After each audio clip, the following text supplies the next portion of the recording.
शिव महापुराण, यहां तक विष्णु पुराण करती है, स्कंद पुराण वर्णन करती है, कार्तिक खंड वर्णन करता है कि तुलसी का क्यारा गोल है, चौकोर है, षडाकार का है। उसका भी प्रमाण हमारे शास्त्र में लिखा हुआ है कि अगर तुलसी का कुंड गोल है तो वो ऐश्वर्य प्राप्त करता है, तुलसी का कुंड चौकोर है तो वो वंश की वृद्धि करता है, तुलसी का कुंडा अगर षडाकृति का है, 6 फलक वाला है, तो वो घर में संपदा की वृद्धि करता है। ये तुलसी के कुंड का भी प्रमाण हमारे यहाँ शास्त्रों में लिखा हुआ है कि कुंडा कैसा होना चाहिए, तुलसी के कुंड की आकृति कैसी होना चाहिए, तुलसी का कुंड होना कैसा चाहिए, उसका भी प्रमाण हमारे यहाँ स्कंद पुराण में लिखा हुआ है, विष्णु पुराण में लिखा हुआ है कि आपको क्या किस रूप में चाहिए। पर जगत है ना, दुनिया के आगे हाथ फैलाओ, जाकर निवेदन करो, यहाँ वाले बाबा के पास हो या वहां वाले बाबा के पास हो या उसके पास हो या उसके पास हो या जगत के पास जाओगे, दुख पाओगे, रुपया खाएंगे, चूना लगाएंगे, धक्के मारकर निकाल देंगे, 2-4-8 दिन घुमाएंगे फिराएंगे, कल आना परसों आना नरसों आना, ऐसा करना वैसा करना, बस बाबा यही घुमाते रहेंगे और तुम्हारे धन का चूना लगाते रहेंगे। पर निवेदन है इनसे बचकर शिव की शरण में जाकर भगवान शास्त्र में जो लिखा है उसके अनुसार हम क्यों ना कर्म करें जिसका फल हम पा जाएं, हम क्यों ना ऐसा कर्म करें जिसके फल को हम पा सकें, हम क्यों भ्रमित हों। हमारे यहाँ तुलसी के कुंड का भी विधान है, गोल कुंडा है ऐश्वर्य देगा, चौकोर कुंडा है। आप लोग कई बार देखे होंगे किसी किसी के यहाँ चौकोर तुलसी का क्यारा होता है, कुंडा होता है, वो वंश बड़ा, षडाकृति का है, वो धन देता है, संपदा। दोष हमारा है, हम तुलसी के कुंडे के नीचे शंकर जी को रख देते हैं, क्यों कि यहीं तुलसी जी को पानी चढ़ाएंगे, यहीं शंकर जी को चढ़ा देंगे। दोष तुलसी के कुंड के नीचे हम सर्पदेव को रख देते हैं, नाग देवता रख देते हैं, पानी चढ़ाएंगे, पात्री रख देते हैं, नहीं, उसका दोष हम सबको स्वयं अगर गलती करते हैं तो स्वयं को। कैसा कुंड हो, 7 तरह के कुंडों का व्याख्यान तुलसी के रूप में कहा गया है हमारा। पहला गोल, दूसरा चौकोर, तीसरा षडाकृति, चौथा त्रिवेणी, 3 कोने वाला कुंडा। शास्त्र कहता है जिसके मार्ग घर में टुकड़े हो रहे हो, घर विभाजन की ओर हो रहा हो, तो 3 कोण का कुंडा घर में रखकर पूजा करने पर परिवार एक हो जाता है। 5वां, गार्डन में बिना कुंडे का, बिना कुंड का जो तुलसी का पौधा रोपित होता है, बिना कुंड के एक बगीचा जैसा बो दिया जाता है, तुलसी तुलसी उत्पन्न हो जाती है। महाराज वहां पर संपदा तो रहती है पर चिंता बहुत रहती है, टेंशन बहुत रहती है। क्यों? घर के दरवाजे के बाहर इतनी सारी बगीचे में तुलसा कर दी, कोई निकल कर जा रहा था उसने थूक दिया, कोई निकल कर जा रहा था उसने पानी डाल दिया, कोई श्वान ने, कुत्ते ने, किसी ने, बिल्ली ने गंदगी कर दी, उसका दोष आपको लगेगा। इसलिए कुंड के अंदर तुलसा का वो धन तो देगा, जो तुमने बगीचे में तुलसा लगाई है, गार्डन तुलसा का करा, वो धन तो देगा, संपदा भी देगा, पर चिंता को बढ़ा देगा। 5 मारा। 6, तुलसी के कुंड को 3 धार पर लटका कर रखना। कई जगह पर आपने देखा होगा तुलसी का जो कुंडा होता है उसको 3 जो तार होते हैं, 3 जो चेन होती है, उस पे लटकाया जाता है। महाराज विष्णु पुराण उसका भी व्याख्यान करते हैं। महाराज वहां व्यक्ति के कार्य उन्नति की सीढ़ी की ओर बढ़ जाते हैं।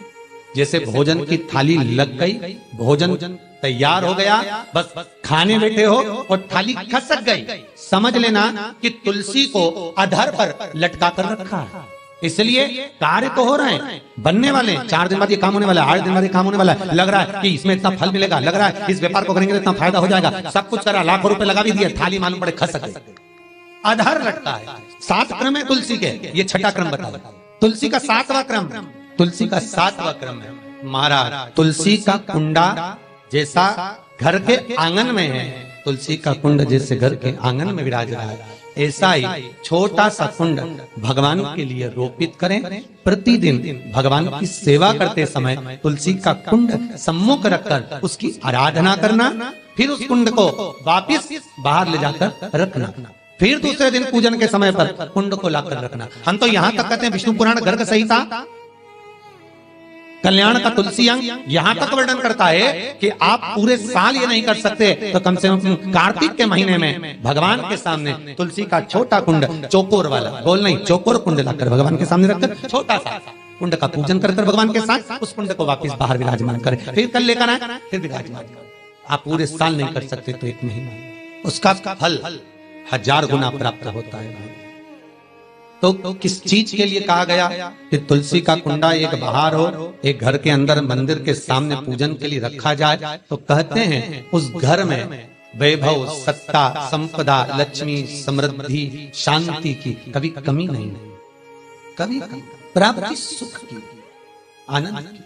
7 तरह के कुंड, 7 तरह के तुलसी के रोग का वर्णन हमारे यहाँ विष्णु पुराण में किया गया। आप किस भाव से कर रहे हैं ये आप महाराज। स्त्रियों के, नारियों के जितने भी रोग होते हैं, बीमारियां होती हैं, रजोधर्म से जुड़ी हुई जो भी तकलीफें होती हैं, उसका भी व्याख्यान देवी भागवत में स्पष्ट कहा गया। गूलर का फूल अर्थात जो देवी जी को, माता जी को जो घंटी वाला फूल चढ़ता है लाल कलर का, गूलर का फूल, माता के चरणों को छुआकर, तुलसी के पौधे का स्पर्श कराकर जो नारी को रजोधर्म से जुड़ी हुई परेशानियां होती हैं, उसके अंतर्गत वो फूल तुलसी का पौधा दिखाते हुए खिला दिया जाता है। तो 3 दिन में उसको 2 दिन में आराम लग जाता है, 2 या 3 दिन हमारा शास्त्र कह रहा है। आराधना में आप हाथ की माला, कर की माला ना भी रखें तो घट की माला, तुलसी की माला, रुद्राक्ष की माला आपके कंठ में होगी। तो 21,600 श्वास जो मनुष्य के शरीर से प्रतिदिन निकल रही है, 21,600 श्वास जो मानव के शरीर से प्रतिदिन निकल रही है, उस श्वास के बल पर आपकी घट की जिह्वा से वो मंत्र जाप हो जाएगा, उसका पुण्य आपके खाते में।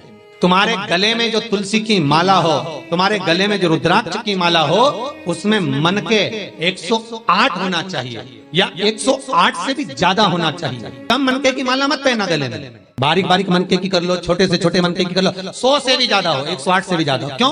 क्योंकि गले में अगर तुलसी की माला होगी, गले में रुद्राक्ष की माला होगी, भले तुम्हारे मुख से नाम ना निकले, भले तुम्हारे हाथ में करमाला ना आए, भले तुम भगवान का नाम जपो ना जपो, भले तुम भगवान को भोग लगाओ ना लगाओ, भले तुम तीर्थ जाओ ना जाओ, पर गले में अगर तुलसी की माला या रुद्राक्ष की माला तुम्हारे गले में है तो चिंता मत करना, तुम्हारी श्वास जितनी निकलेगी, 21,600 श्वास जो मनुष्य के शरीर से प्रतिदिन निकल रही है, वो 21,600 श्वास के मनके का फल तुम्हें रोज का प्राप्त हो जाएगा। बस ध्यान रखना, गले में मनका होना जरूरी है, गले में माला होना जरूरी है। भले रुद्राक्ष का 1 मनका हो, भले तुलसी का 1 मनका हो, पर गले में हो तो उसका फल मिलेगा, घटेगा नहीं।